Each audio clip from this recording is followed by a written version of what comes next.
Hello అండి. Grocery list organisation tips. నాకు తెలిసిన కొన్ని స్మాల్ టిప్స్ షేర్ చేసుకుంటాను. సో యూజువల్లీ బల్క్గా గ్రాసరీస్ పర్చేస్ చేసినప్పుడు వాటిని ఎలా అరేంజ్ చేయాలనే దాని మీద ఈ వీడియో. సో గ్రాసరీ లిస్ట్ ప్రిపేర్ చేసుకుంటాము. సో బై డిఫాల్ట్ ఐటమ్స్ ఉన్నా లేకపోయినా లిస్ట్ ప్రకారం ఐటమ్స్ తెచ్చేస్తారు. సో అలాంటి వాళ్ళ కోసం ఈ గ్రాసరీ అరేంజ్మెంట్ టిప్స్.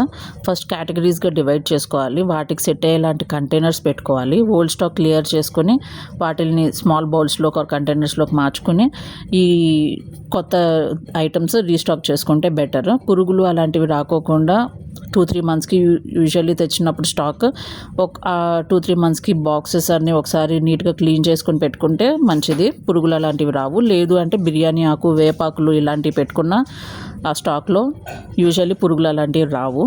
అండ్ తడి చేతులు అలాంటివి పెట్టుకోకుండా యూజ్ చేస్తే మంచిగానే ఉంటాయి. సో ఫ్రీజర్ని మంచిగా యూజ్ చేయాలి. పన్నీర్, బటర్, కొన్ని కేటగిరీస్ అయిన పప్పులు ఇలాంటివన్నీ ఫ్రీజర్లో స్టోర్ చేసుకుంటే, నట్స్ ఇలాంటివన్నీ ఫ్రీజర్లో స్టోర్ చేసుకుంటే లైఫ్ ఉంటుంది.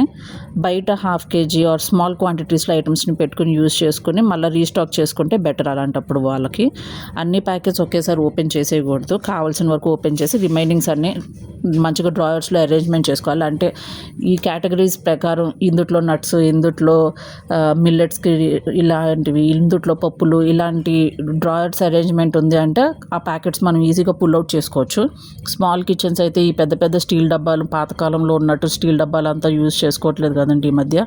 సో అలాంటి వాళ్ళకి కరెక్ట్ కంటైనర్స్, కరెక్ట్ క్వాంటిటీ తెచ్చుకుంటే మంచిగా ఉంటుంది. సో డ్రాయర్స్ని మంచిగా యూటిలైజ్ చేయాలి. Pull out baskets or vertical స్పేస్ని మంచిగా యూజ్ చేయాలి. Thank you.